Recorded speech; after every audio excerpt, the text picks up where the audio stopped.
Muy buenas tardes. Vivimos en un mundo en guerra porque hay guerras olvidadas. Ahora ponemos el énfasis en el dolor que provoca Ucrania en la confrontación con Rusia. Pero hay muchas otras de las que no se rinde cuenta hoy día porque parecen inconvenientes frente a lo que está sucediendo. No es la única guerra. Queremos compartir con ustedes este mapa de países que en estos momentos están viviendo conflictos terribles con decenas o cientos de miles de muertos. Todo lo que tiene usted en llama, en Myanmar, en Somalia, en Afganistán, en Siria, todo esto implica que allí tenemos guerras, un mundo en guerra. En Etiopía, si vamos país por país de lo que está sucediendo, nos encontramos con números aterradores. En guerra desde noviembre del 2020 por motivos étnicos, denuncias de violaciones masivas, asesinato de civiles y 1 millón de personas que murieron de hambre. En Yemen nos encontramos con una cantidad de muertes que también son terribles, 200.000, 10.000 niños soldados muertos en combate. 8 años llevamos en conflicto allí, 4 millones de refugiados y 70% de la población con déficit alimentario. Myanmar, otro lugar donde hace poco se hablaba algo más, pero desde que ocurre la guerra en Ucrania, de todo lo demás el mundo ha pretendido olvidarse. Un genocidio, el que se ha cometido, éxodo masivo y más de 10.000 muertos desde el golpe de Estado. Y por último Siria, que es el caso más conocido de todos. Siria tiene 380.000 muertos al cabo de 10 años en permanente guerra civil, 200.000 desaparecidos y ciudades destruidas y millones de personas exiliadas. Miren ustedes lo que sucede con Afganistán, que siempre ha vivido una situación de guerra, que el abandono de Estados Unidos determinó que los talibanes se hicieran absolutamente cargo de todo, sembrando de desgracia a esa región. Miren lo que sucede hoy día, según ACNUR, con los refugiados de Afganistán. El mundo no debe olvidar a Afganistán a causa de la guerra en Ucrania, dice ACNUR, y su jefe en el 4º día de visita a Afganistán añadió que la comunidad internacional debe continuar sus contactos con las autoridades talibanas, pero allí vivimos una situación también de enorme desastre. Vean ustedes lo que está diciendo un jugador de squash, un campeón egipcio, sobre lo que es también otra guerra de la que parecería deliberadamente hoy día no damos cuenta, no obtenemos mayores informaciones con la persistencia que tenemos de la guerra en Ucrania. Veamos este video. We've all seen what's going on in the world at the moment with Ukraine, and nobody's happy with what's going. Nobody should ever accept any killings in the world, any oppression. But we've never been allowed to speak about politics in sports, but all of a sudden now it's allowed. So that we're allowed, I hope that people also look at the oppression everywhere in the world. I mean, the Palestinians have been going through that for the past 74 years,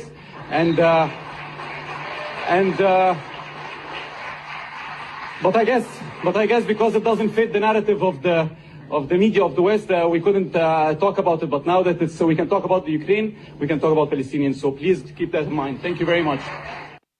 Manera de reflexionar por lo que todos los días también puede ser información de esta naturaleza, la que aporta Infonews sobre soldados israelíes que asesinaron a 2 adolescentes palestinos en un operativo de Cisjordania. Ahora vamos a hablar, sí, de la guerra de Ucrania de esta manera. Putin y Zelensky cara a cara al cabo de 20 días de guerra. Hoy Zelensky, el presidente ucraniano, dijo algo que por un lado es increíble, porque es la demostración fehaciente de todo lo que día por día hemos procurado decir sobre cuál sería el final de la guerra, o mucho mejor todavía, cómo pudo evitarse la guerra. Zelensky dice que ahora está convencido de que nunca va a entrar a la OTAN. Así las cosas, uno se pregunta, ¿y por qué continúa entonces en guerra, en la muerte? ¿Por qué no establecerlo definitivamente en un acuerdo que le ponga fin a todo este dolor que le ha provocado la guerra al pueblo ucraniano? El exilio y la muerte. Millones de personas en el exilio y todavía no tenemos el número, es indeterminado hasta el presente, de muertes que en Ucrania también, en el caso de Rusia, de soldados rusos, ha provocado esta guerra. Veámoslo, escuchémoslo a Zelensky y no dejemos de reflexionar que este hombre envió a la guerra a su propio país pensando que iba a tener un gran apoyo. Hizo una pésima lectura, lo hemos dicho en muchas ocasiones, y ahora se convence de que no puede entrar en la OTAN, porque esto definitivamente determinaría la guerra mundial. Haberlo pensado antes. Ukraine is not the NATO member. We understand that. We are quite adequate regarding our understanding. We have heard for many years about the open doors, but we also heard that we can't enter those doors. And this is truth, and we have simply to accept it as it is. Darla como tal. ¿Por qué demoraron tanto? ¿Por qué esperar a todo el dolor que los ucranianos han padecido con el ataque ruso? ¿Qué necesidad había si tenemos claro que Ucrania no puede entrar a la OTAN, por lo que desde aquí y seguramente en algún otro lugar se ha dicho en tantas ocasiones? Mire usted, un coronel de los Estados Unidos, un ex coronel importante en varias de las guerras desplegadas por los Estados Unidos, diciendo que esto hace 15 años que se sabía que podía acontecer si se avanzaba sobre Ucrania. Vladimir Putin is carrying through on something that he's been warning us about at least for the last 15 years, which is that he will not tolerate U.S. forces or their missiles on his borders, much as we would not tolerate Russian troops and missiles in Cuba.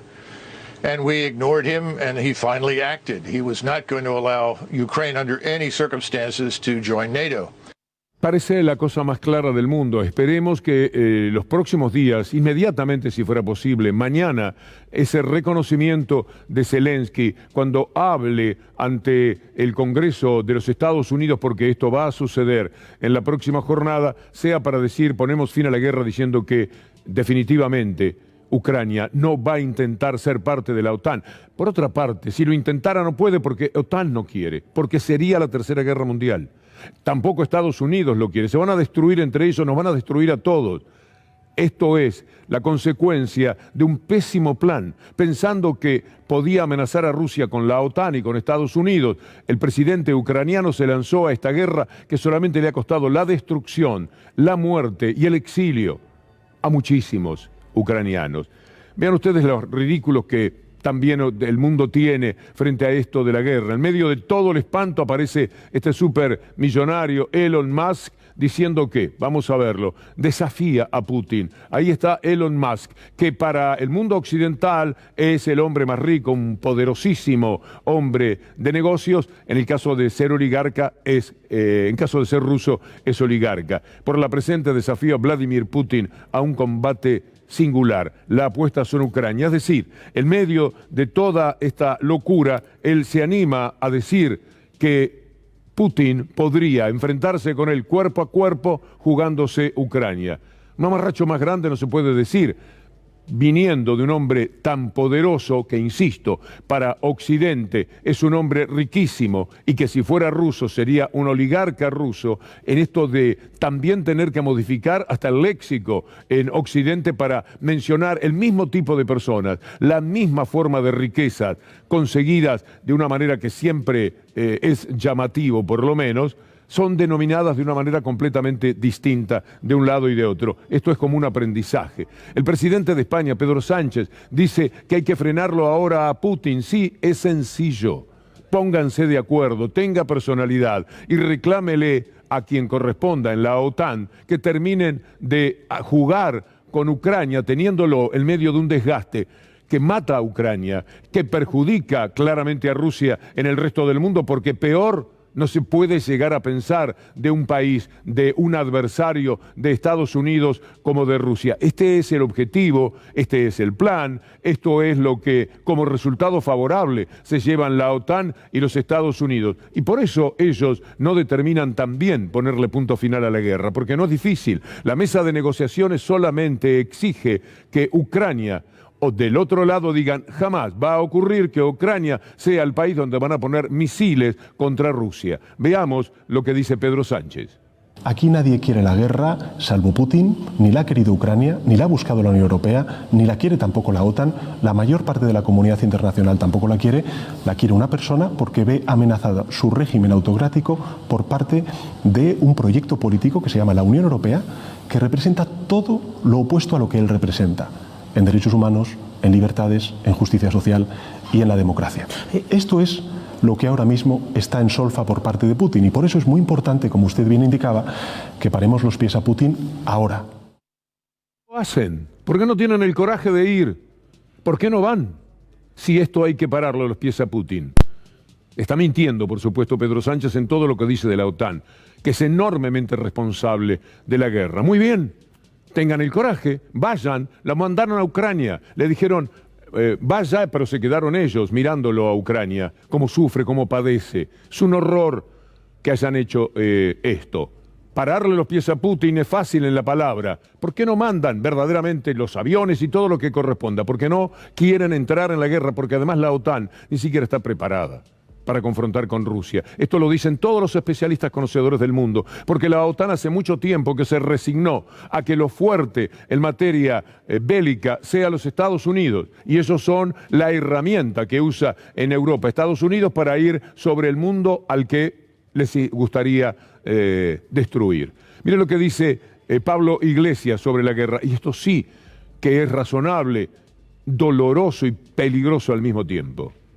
Creo que toca reflexionar sobre un escenario geopolítico complejo en el que aparentemente ni a China, ni a los Estados Unidos, ni a la Unión Europea, ni tampoco a Rusia les debería interesar que estalle la Tercera Guerra Mundial con una mutua destrucción asegurada. La Tercera Guerra Mundial, teniendo en cuenta la cantidad de actores con armamento nuclear, creo que podría implicar una situación que no daría ventajas militares definitivas a nadie, aunque es incuestionable la superioridad militar absoluta de los Estados Unidos y de la OTAN con respecto a Rusia, e incluso respecto a Rusia más China, estamos hablando de una conflagración con...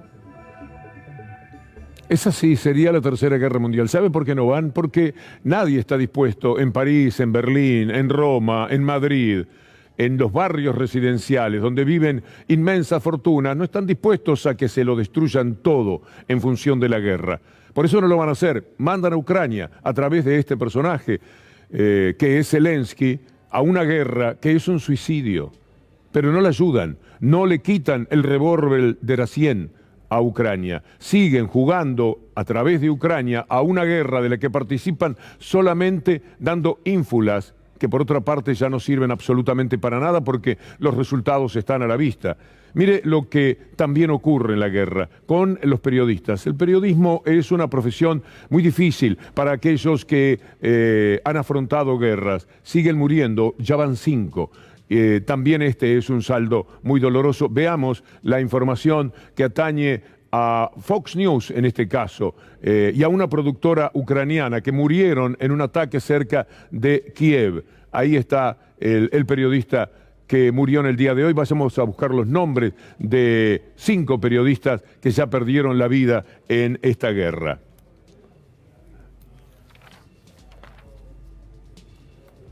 Y mientras tanto, lo que nos encontramos es algo que muestra también lo que es Putin para el mundo.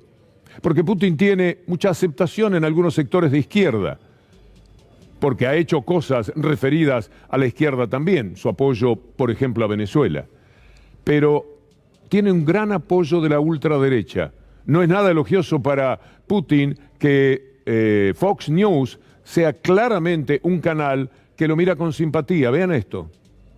Vladimir Putin is a hostile foreign actor, one we should all be concerned about. And now he's literally openly mocking the President of the United States for his own amusement. And frankly, I find it as an American citizen humiliating. Of course, this Putin-Biden debate will never happen.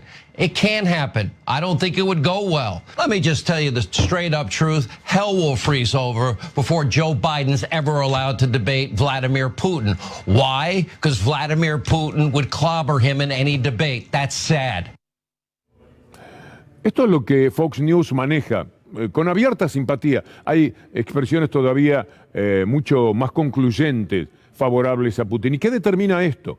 Es el canal por excelencia de los republicanos. Mire esta encuesta increíble en la cual el 62% de los republicanos, de los seguidores de Trump, de los seguidores de Fox News, tienen una manera de ver a Putin como mucho más interesante, como un líder mucho más fuerte que Biden Esto sucede entre los republicanos, lo dice Yahoo News.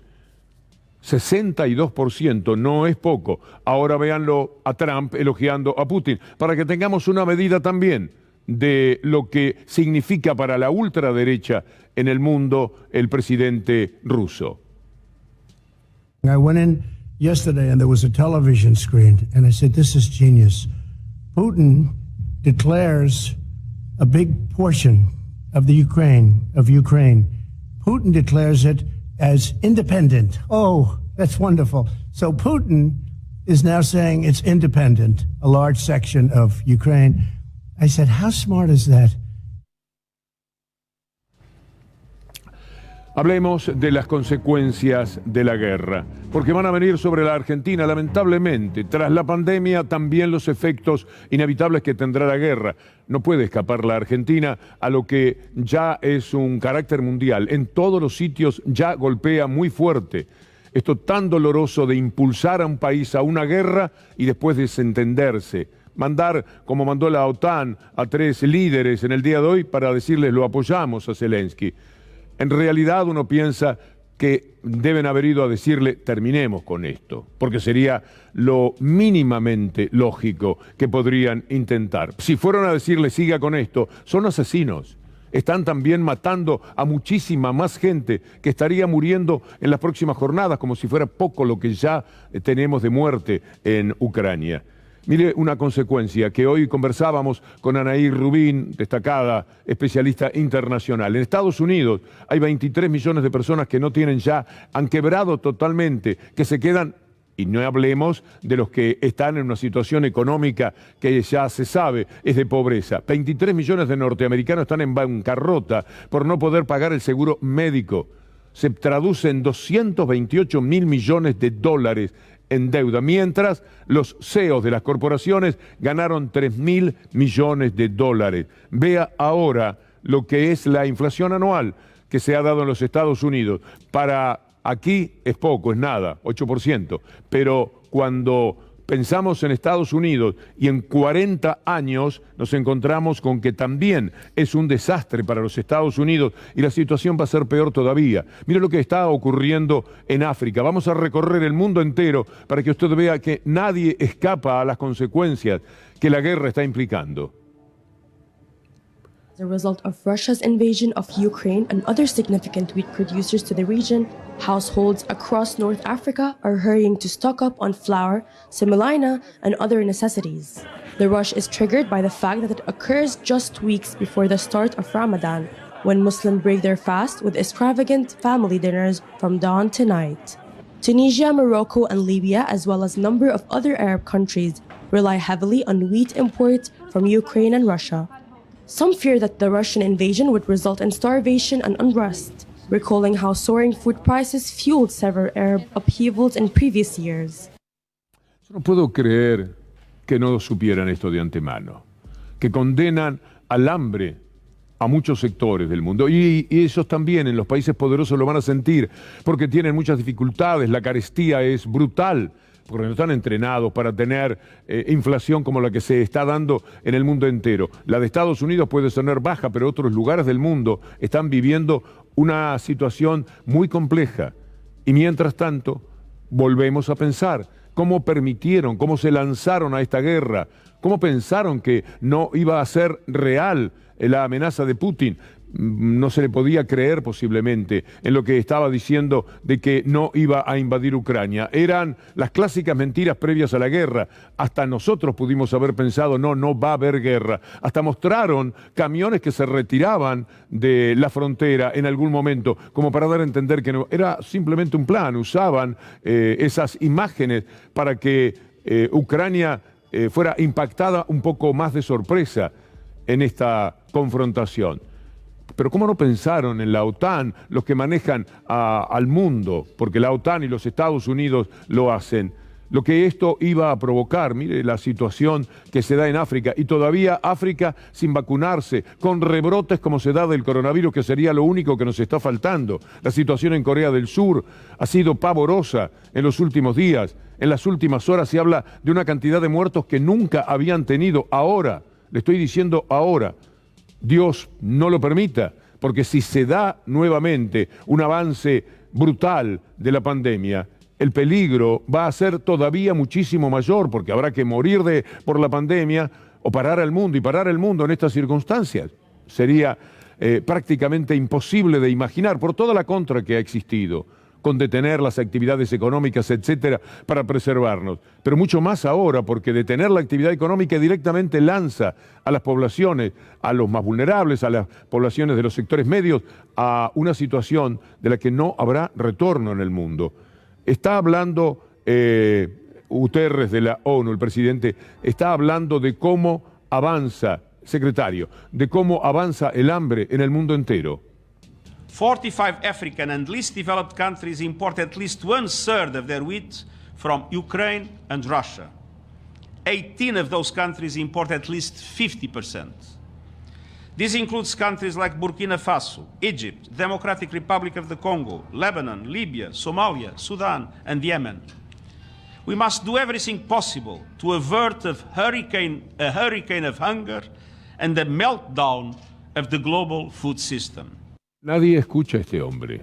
No le van a llevar el apunte. De otra manera, un poco de piedad tan solo por la humanidad, por los miles de millones que están ya padeciendo de una manera muy severa la guerra. Y las consecuencias, en caso de continuar la misma, van a ser inmensamente peores.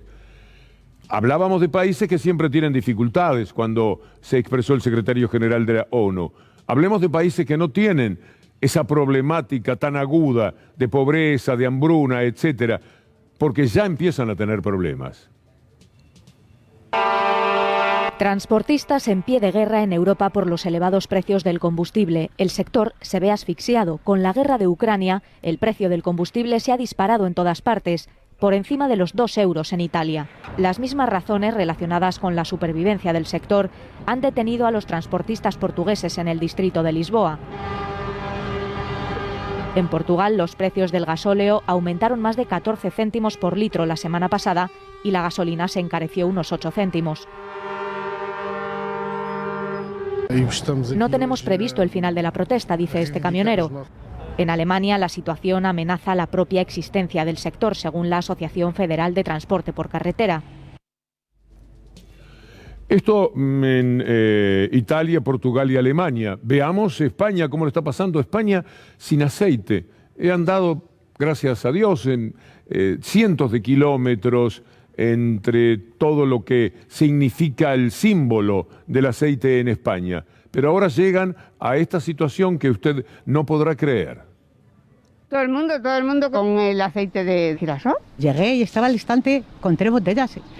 Y reconozco que me dio miedo y me llevé 2 y al doble de precio. El miedo al desabastecimiento y el límite de compra de girasol y pasta por persona y día en varios supermercados ha disparado las ventas. Para el aceite esta semana ha vendido mucho, demasiado, no puedes imaginar. Dicen, ¿a qué hora abrís mañana? Y vienen, al día siguiente vuelven y compran, ¿no? Esta es la guerra. Mucho más que las bombas y los misiles y esa espectacularidad televisiva siempre deseada por los canales que, de verdad, hasta con una goma que incendian en una calle, pueden detenerse durante mucho rato. Imaginen lo que son las posibilidades de filmar escenas de la guerra. Pero la guerra también es esto. La guerra también está en cada hogar, poco a poco en el mundo entero. No en los de los ricos, que solamente tienen que cuidarse, decirle a sus líderes, no te vayas a meter en la guerra, porque nosotros no lo queremos pagar. Y una guerra, ahora, una guerra total, bueno, nos aniquilaría, como decía muy bien Pablo Iglesias, así como cualquiera puede pensar. En realidad, ¿a quién se le escapa que las cosas serían de esa manera? Sobre esa problemática económica ahora de España, Íñigo Errejón ha tuiteado esto, que también es su gran verdad. Ha aumentado más el precio del aceite en 2 días que el salario del español en una década. Pero salgamos de África, donde estuvimos, y también de Europa, vengamos a América del Sur y veamos la situación que se está viviendo en Paraguay. La presión social crece en todo el mundo al mismo ritmo que aumentan los precios de alimentos y combustibles debido a la invasión rusa de Ucrania. En Paraguay, los camioneros amenazan con cerrar el país y llegar con sus camiones hasta la capital, Asunción, si el gobierno no toma medidas para contener los precios internos de los carburantes. Señor presidente Aldo Benítez, queremos una solución inmediata. No le pedimos subsidio, No queremos nada regalado, queremos trabajar. Se van a agudizar estos problemas, se van a presentar de una manera peor cada día. En Chile están ya con enormes problemas por el tema del gas. Vamos a presentarles esa información, tan solo para que tomemos nota de que la guerra no es solamente los titulares con los que permanentemente nos acuden de un misil, una bomba, muertos, etcétera, el ataque y toda la imaginación que despierta la guerra, como si a muchos les costase entender de qué se trata. Pero la guerra también es esto. El precio del gas continúa en alza. Según datos del INE, en los últimos 12 meses ha sufrido un incremento de 14,1%. Sin embargo, las últimas semanas su valor suma y sigue. Solamente de este mes, de marzo, ha subido el gas casi 120 pesos por kilo. Hace un mes y medio atrás, 2 meses, el balón de 15 estaba a 22.000 pesos. Ya vamos sobre los 20.000 pesos un gas de 11 y sobre los 25.800, 26.000 pesos el galón de 15. Y ahora la Argentina. Usted va a decir, bueno, esto no es por la guerra. Y tiene razón. Esto es por una guerra interna que se ha perdido contra los formadores de precios. Se los ha esperado demasiado. Se les contempla cada rato. Van y se sientan y quieren negociar que precios cuidados, que 1.200 artículos, que 700, que 200, que 100. Pero nunca va la mano severa del poder político sobre ese poder real, que envilece la vida de millones de argentinos ante la imposibilidad de hacer algo contra ellos, porque el gobierno tiene trabas jurídicas, trabas democráticas, pero también tiene las trabas de esos entendimientos que siempre está buscando para molestar lo menos posible. Me parece que van a tener que molestar. 4,7%. Hay que decirle al gobierno que la guerra será una realidad y que efectivamente por la guerra habrá padecimientos, pero que cuando termine este año, cuando termine la guerra, decir que todo fue culpa de la guerra no servirá. Será una excusa, una explicación sensata y entendible para unos pocos. Porque la verdad es que ya no quedan excusas, porque este 4,7 no tiene que ver con la guerra. Lo demás que hemos visto en el mundo sí, pero todavía la guerra no ha impactado, va a impactar en la Argentina. Pero será tarde para decirlo, porque hemos perdido esta otra guerra desde hace muchos años, es verdad, pero de otras maneras y con otras posibilidades de la relación del salario con la inflación. Ahora no hay manera de confrontar y ni siquiera de empatar. 4,7, pongamos la cifra, que hoy se convirtió en la peor desde marzo del año pasado. 4,7 mensual, 52% interanual, 7,5 los alimentos, es decir, que la inflación se hace peor en lo que más necesitamos. La acumulada del año va en 8,8 en apenas 2 meses. Esto es algo que atañe a la actualidad de la Argentina sin los ecos todavía de la guerra, sin que el problema internacional del gas, del petróleo, etcétera, estalle. Porque la salvación, que siempre podría ser lo que la Argentina tiene para ofrecer al mundo, se la quedan unos pocos. La quieren solamente para ellos, las 6 o 7 cerealeras que toman el trigo de los muy ricos, pero también de los sectores medios del campo. Y esos son los que marcan las líneas de poder, asociados con los medios de comunicación, todos reunidos en lo que llamamos Expoagro. Por lo tanto, va a ser imposible si no hay severidad de parte del gobierno para confrontar. Hoy veíamos cómo estaban celebrando que supuestamente el gobierno dio marcha atrás. No es verdad. El gobierno no dio marcha atrás porque no había anunciado lo que los diarios se solazan en decir que había sido puesto a consideración por parte del gobierno. No iba a producirse esto, tenía que ver con el aceite, con la harina de soja. No pasaba por el trigo, por el maíz, etcétera. El tema... por lo menos no se había hecho ningún tipo de anuncio de parte del gobierno en cuanto a las retenciones. Pero igual lo celebran para debilitarlo el gobierno. El gobierno quiso explicar, no hemos hablado de retenciones de tal y tal y tal. No, pareció que estaba diciendo que sí, que estaba negando algo que había anunciado. Y esta es parte de la lucha. O sea, lo combaten al gobierno hasta en lo que el gobierno no ha hecho, que posiblemente sería el camino que tiene que recorrer frente a un mundo que se queda con commodities muy ricos del lado de los cereales y commodities muy caros del lado del gas, del petróleo, etcétera. Tienen que compensarse, no, ellos la van a querer toda para ellos, pero para asegurarla van ridiculizando al gobierno sin ninguna razón, porque no es verdad lo que dicen las tapas de hoy. No fue un paso atrás, no se había dado un paso adelante. Bendita sea si dieran el paso adelante. Y por ahora eso no va a suceder. ¿Y qué ocurre? Le queda el margen de acción, porque si esto es lo que hacen, cuando todavía nada se ha dicho, imaginen ustedes lo que sería lo que significaría una sola palabra del gobierno en ese sentido. Amenaza a los diarios, amenaza a la sociedad rural, amenaza a la Federación Agraria, Parece mentira, ¿no? Pero sí, todos ellos están allí expectantes, como un puma en la roca, para lanzarse sobre la presa. Esa es la actitud que tienen con respecto al gobierno. Y si el gobierno no se pone fuerte y sigue intentando el diálogo, el puente, el consenso, cada vez que van a consensuar, cada vez que van a dialogar, pierden por goleada, porque el poder dice, vengan, vamos a charlar. Y todo lo que quieren es convencer al gobierno de que no dé pasos que a ellos les quite algún centavo. En consecuencia, estamos con muchísimos problemas. Mire lo que pide Alberto Williams en el tema de la carne, que mucha gente ya está olvidándose, poco menos de consumirla. Dice, ¿qué es lo que tendríamos que hacer con la carne? Esto.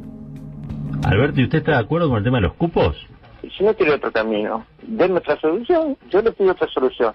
¿Usted se cree que los 7 cortes es una solución? Hay que exportar lo que se puede y dejar que la gente pueda consumir.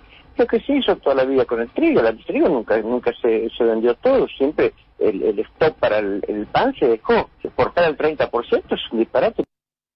Veamos lo que dijo hoy el presidente Alberto Fernández. Esa guerra tiene repercusiones en todo el mundo y también esas repercusiones llegan a la Argentina. No llegan en forma de balvas, llegan en forma de complicaciones económicas. Y la mayor complicación económica que sufre el mundo es que esa guerra ha desatado una lucha tremenda por los alimentos. Y los alimentos vuelan, los precios de los alimentos en todo el mundo. Y en verdad nosotros quisiéramos que eso no nos pasara ahora, porque nos cuesta mucho recuperarnos de aquella inflación que nos dejó sin guerra y sin pandemia, quien presidió mi mandato, que nosotros creímos empezar a resolver durante los 2 años que pasaron en la pandemia y ahora se vuelve a desatar. Yo espero que esta semana podamos empezar a poner orden al tema de la deuda tremenda que heredamos con el Fondo Monetario y yo les prometo que el día viernes va a empezar otra guerra, la guerra contra la inflación en Argentina. Claro, a partir de la firma del acuerdo piensa el presidente que van a empezar la guerra, la batalla, la pelea, como usted quiera llamarle. Mucho antes tendría que haber empezado. Se les ha dado enormes ventajas y ahora llamarlos a prudencia, a un poco de piedad con el resto del pueblo, no sé qué efecto puede tener, porque la avaricia es incontenible y ven que el mundo los está necesitando cada vez más con sus alimentos. Se los quieren vender a ellos y acá lo vamos a padecer. Pero hay que entender del lado del presidente Alberto Fernández, con todo respeto, que la guerra a la que menciona, y está bien, y es lógico, y es justo, y es verdad, no va a servir. No va a servir, a la gente le va a cansar que le digan que la guerra esto y que la guerra lo otro. Como sucedió con la pandemia, todo lo bueno que pueda hacer el gobierno no se le va a valorar, como sucedió también con la pandemia. Por lo tanto, si desde el viernes él piensa que porque se hace el acuerdo se van a portar mejor, sepa que no. Nunca se van a portar bien. Siempre se van a querer llevar todo. Y ahí lo necesitamos enérgico y firmísimo. Que el viernes sea un punto de partida, no porque se firmó el acuerdo, sino porque definitivamente van a ir a darle la pelea a esos sectores encriptados en sus privilegios, que no quieren ceder absolutamente nada y con los que hay que pelear con toda la fuerza que la democracia dé. Así se enoje todos los días Clarín, porque de cualquier manera siempre van a hacer daño. Hoy no esperaba el gobierno que le pusieran esas tapas en las cuales aparecía otra vez dando marcha atrás, con el recuerdo de Vicentín y de otros episodios, jugando con esa idea. No lo imaginaba, pero si nosotros no dijimos esto. ¿Por qué están con este título? Porque lo quieren matar, porque quieren hacer daño, porque quieren destruirlo, porque no quieren que este gobierno vaya a tener la mínima posibilidad de ganar la próxima elección. Y mientras se siga dormido, mientras se siga pensando que a lo mejor, si no molestamos al presidente de la sociedad rural y a todos los camperos ricos, eso no enoja a Clarín, están equivocados. Clarín, Nación y todos esos medios absolutamente mafiosos que están jugando su partida definitiva, tienen una actitud de aquel que no quiere dejar nada vivo, porque dicen, lo dejás vivo hoy y mañana reaparece, como si hubieran aprendido, entre comillas, lo que pasó en el 2019. Dejaron vivos a algunos elementos, no pudieron aniquilarlo todo y por eso terminaron perdiendo la elección. El viernes es un punto de partida, ¿por qué? Porque se firma definitivamente el acuerdo. Sí, ojalá. Pero mucho más tiene que ser porque hay un énfasis y una actitud del gobierno definitivamente peleadora a favor del pueblo y contra los que no les importa un comino el pueblo.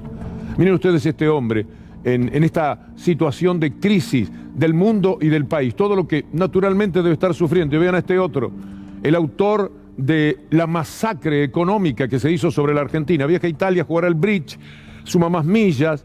Pero después de eso, del permiso de un enorme servil del sistema como el juez Ercolini, después de eso se va a dar una masterclass. Macri dando una masterclass. Ahí lo tiene. Él mismo lo anuncia. Una excelente experiencia participar como profesor de la masterclass organizada por Florida International University. Todo la consecuencia de la que ha sido una verdadera timba financiera. Cuando Leandro Santoro lo decía hace unos pocos días, vale la pena escucharlo nuevamente, uno decía, tiene razón, hemos vivido dentro de una timba. ¿Usted se acuerda lo que fueron las LEVAC? ¿Usted recuerda cuáles eran las inversiones que venían a la Argentina? Hacen una enorme diferencia, venían, cambiaban pesos, compraban LEVAC, ganaban con la LEVAC muchísimo dinero y volvían a comprar dólares. Y así estábamos en un círculo nefasto que permanentemente socavó las posibilidades económicas de la Argentina por la timba de este tipo que ahora se va a jugar al bridge y después se va a dar clases, Macri clases, en Florida, en los Estados Unidos, una universidad de cuarta, pero allí está dando clases frente a alumnos que lo escucharán. Supongo que alguno de ellos estará más o menos informado de quién es el personaje y estarán anonadados por lo que van a escuchar. Que la deuda es hija del déficit fiscal es mentira. La deuda es hija de la timba financiera. Y esto es así porque fue Macri el que le armó los negocios al capital financiero internacional. Y digo Macri porque se ha dicho en las últimas horas que había un supuesto acuerdo de no agresiones, de no incluirlo. Eso es mentira. Fue Macri. Cuando timbió la suya, una noche que le fue mal, él se lo contaba a Jorge Kinsur, vivió unas horitas como pobre, como persona que no tenía dinero. Las anécdotas de Macri en general son mentiras, las ha escuchado de otro lado y las hace propias. Tenía que contar algo que quedara simpático. Él también fue pobre un día, para ver si la gente dice, mirá, qué bien, qué interesante, cómo habla de la pobreza que le tocó vivir un día el personaje. Pero escuchemos esa anécdota de Macri, que con la timba esa solamente se dañó unas horas de su vida. Con la timba que hizo con la Argentina, está matando de hambre a millones de personas a futuro. Es decir, matando de hambre en el sentido de padecerlo, de tenerlo que sobrellevar como sea. Un niño con hambre es un dolor muy grande. Muchos más niños, como los que, pasando la pobreza de 28 y pico a 40 y pico, en lo que está ahora está igual después de la pandemia que como la dejó Macri, al cabo de 4 años de gobierno en los que tomó cientos de miles de millones de dólares para traerlos al país, pero para llevárselos los capangas amigos de él. Veámoslo sufrir un poco. ¿Y alguna vez no te alcanzó la plata para pagar algo que necesitabas o querías?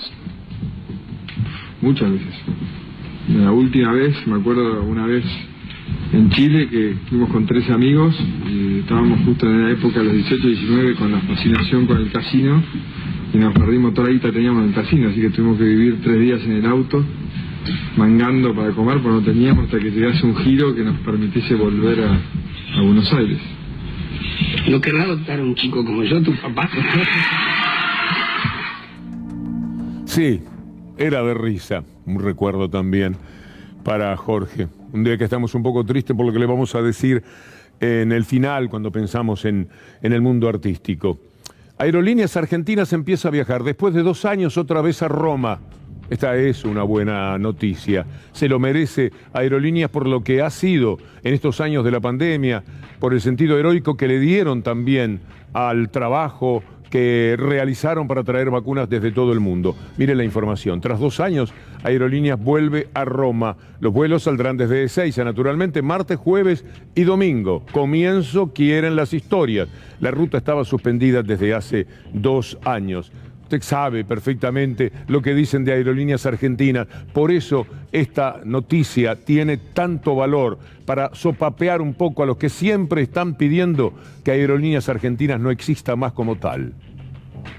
Yo creo que Aerolíneas, ya lo he dicho hace muchos años, hay que cerrarla directamente. Yo creo que Aerolíneas, ya lo he dicho hace muchos años, hay que cerrarla directamente y decretar cielos abiertos en Argentina. Hablando de Aerolíneas, el problema no es solo que Aerolíneas es una empresa estatal que habría que reprivatizar, sino que por lo menos había que mantener un clima de competencia y de desregulación.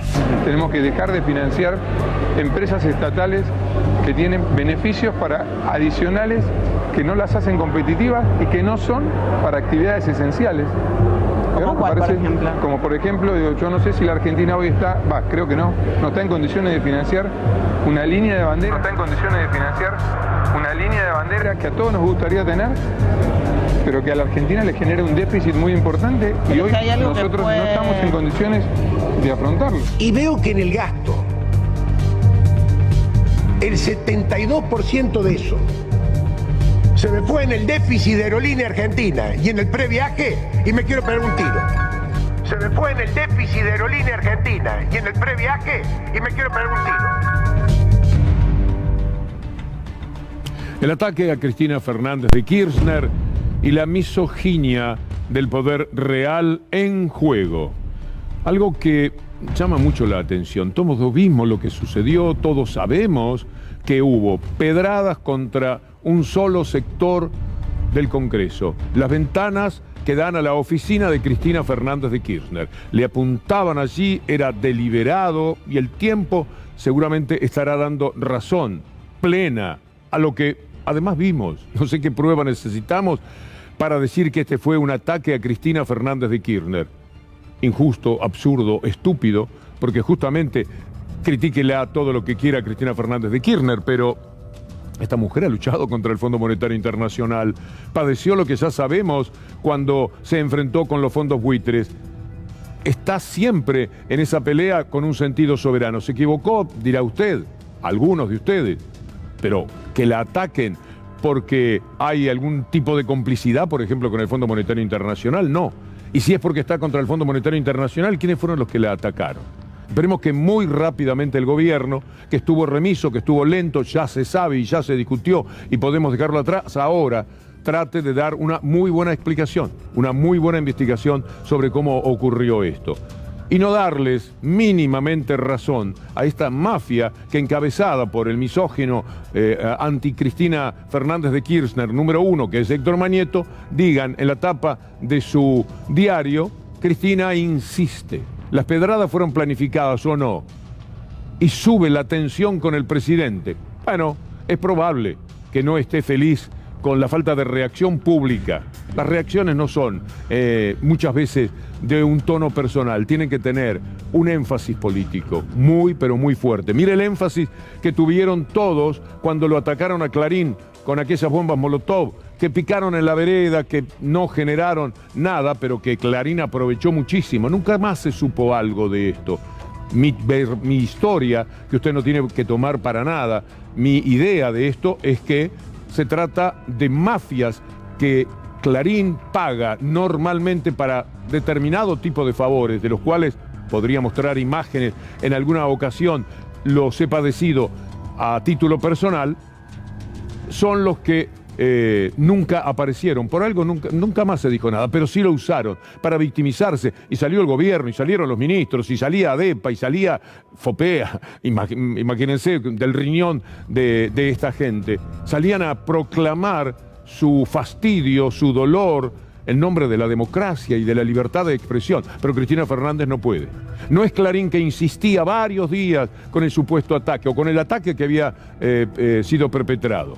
Es Cristina la que, a vistas de todo el mundo, sufre decenas de piedras que caen y rompe todo dentro de su oficina, pero no puede decir que esto ha sido planificado, que esto es un tremendo dolor, una grave injusticia. No puede. Ella insiste, dice la mafia de Clarín. Bueno, vamos a ver algo que ha pasado a propósito del ataque, y es que por estas piedras en el Senado detuvieron a un sospechoso por el ataque a la oficina de Cristina Kirchner. Es un integrante del movimiento social Teresa Rodríguez, que fue detenido, dice Ámbito, en las últimas horas, acusado de ser uno de los violentos que arrojó piedras contra el despacho de Cristina en el Congreso el jueves pasado. Veremos si se puede llegar a más en todo esto. Pero hoy en Nacional Rock, el programa de Lautaro, Anabela Sánchez, estuvieron conversando con Martín Tetaz. Y Tetaz dijo, como te digo una cosa, te digo la otra. Primero que nada, esto que hizo Cristina Fernández de Kirchner, que vaya a Hollywood. Es de Hollywood esto, es un armado, es una mentira que vimos todos, pero él dice que es un armado. Acto seguido, verá usted lo que señala. Lo que sucedió dentro del despacho fue un espectacular montaje cinematográfico, Lo que sucedió afuera fue un acto de violencia que no se puede permitir. Por supuesto, lo que vimos en el video de Cristina es para ir a competir a Hollywood, ¿no? Esto no le creo absolutamente nada. En el video hay una parábola medio rara que hace la piedra. Y en ese video donde se muestra claramente que marcan la oficina de ella, no tenés ninguna referencia a eso. No tengo ninguna duda que la oficina fue violentada. Y por eso repudié la situación. En el video de Cristina es para ir a competir a Hollywood, ¿no? Como te digo una cosa, te digo la otra. Fue violencia, fue ataque, pero el video que muestra esa violencia y ese ataque es digno de Hollywood, porque lo que no quieren es que se vean. Sucede como algunos aspectos de la guerra. Hay que tener una sola versión. Hay que tener un solo tipo de odios. Hay que tener una manera de conducirse en la cual lo que rige es la mentira o la verdad tapada. Hecha tapa, como alguna vez dijo el famoso diario. Mire usted lo que ocurre con la historia de cómo se dio esto.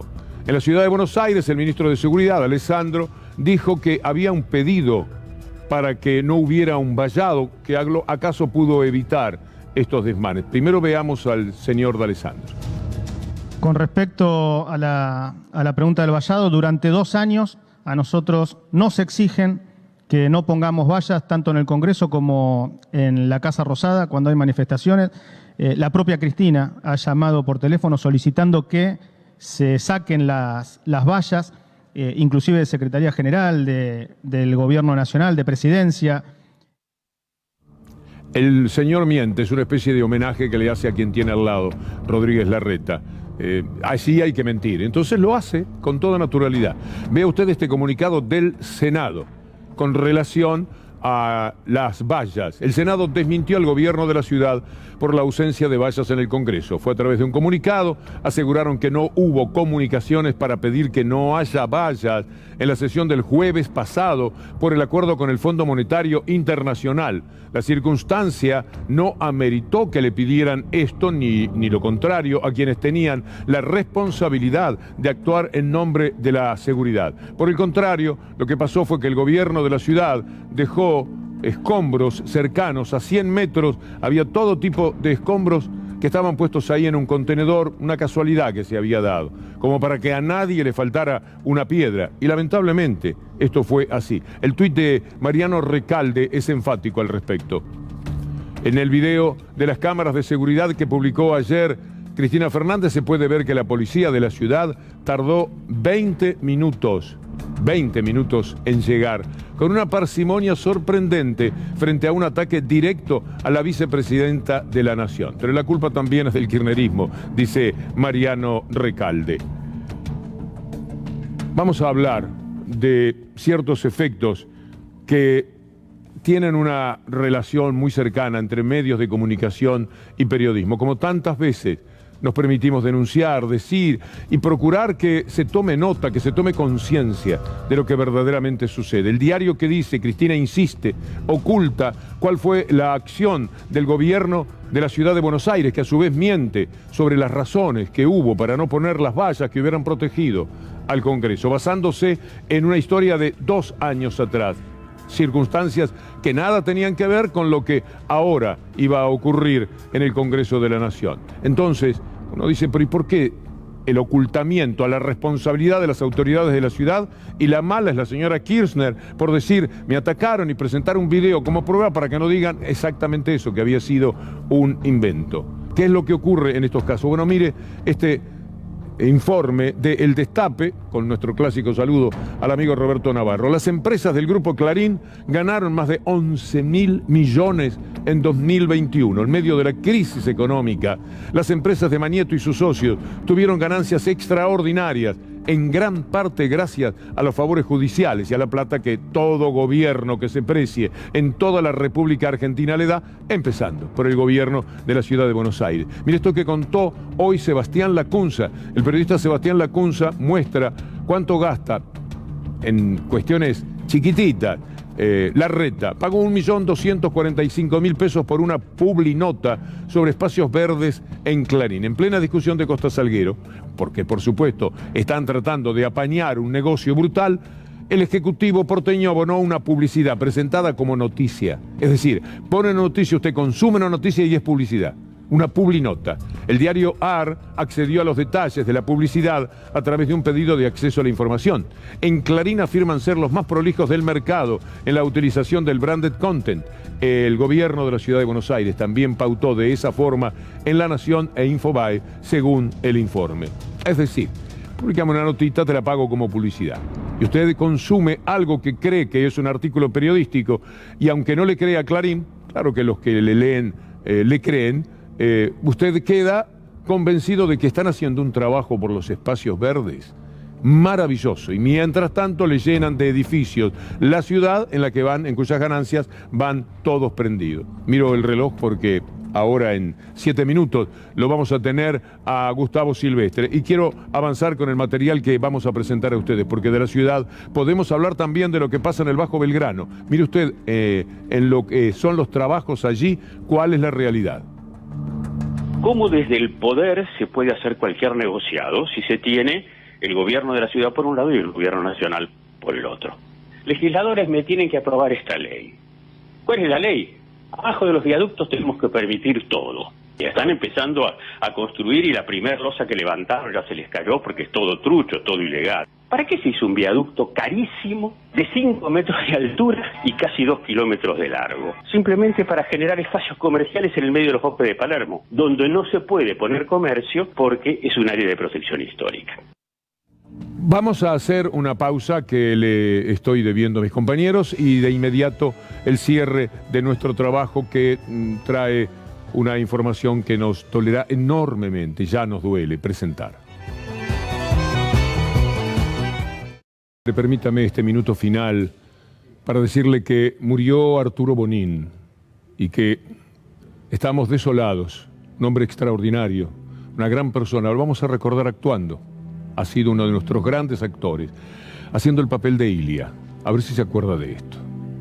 ¿Qué significa para vos ponerte en la piel de un personaje que tiene que ver mucho con nuestra historia política y social? Poder rescatar una figura como Ilia, poder mostrar algunas facetas de la vida de Ilia, para mí es importante. El agro debe entrar en una etapa acelerada de su productividad, para lo cual será necesario mejorar el nivel tecnológico actual y modificar el régimen de la tierra, de modo de facilitar el acceso a la propiedad por parte de los auténticos productores.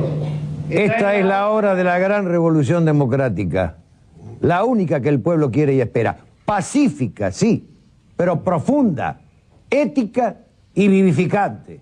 Muchas gracias. Muy bien. Bravo. A su esposa Susana Cart, nuestro abrazo. Mañana a las 2 de la tarde en el Panteón de Actores de La Chacarita, el adiós a Arturo Bonín. Amigos, hasta mañana.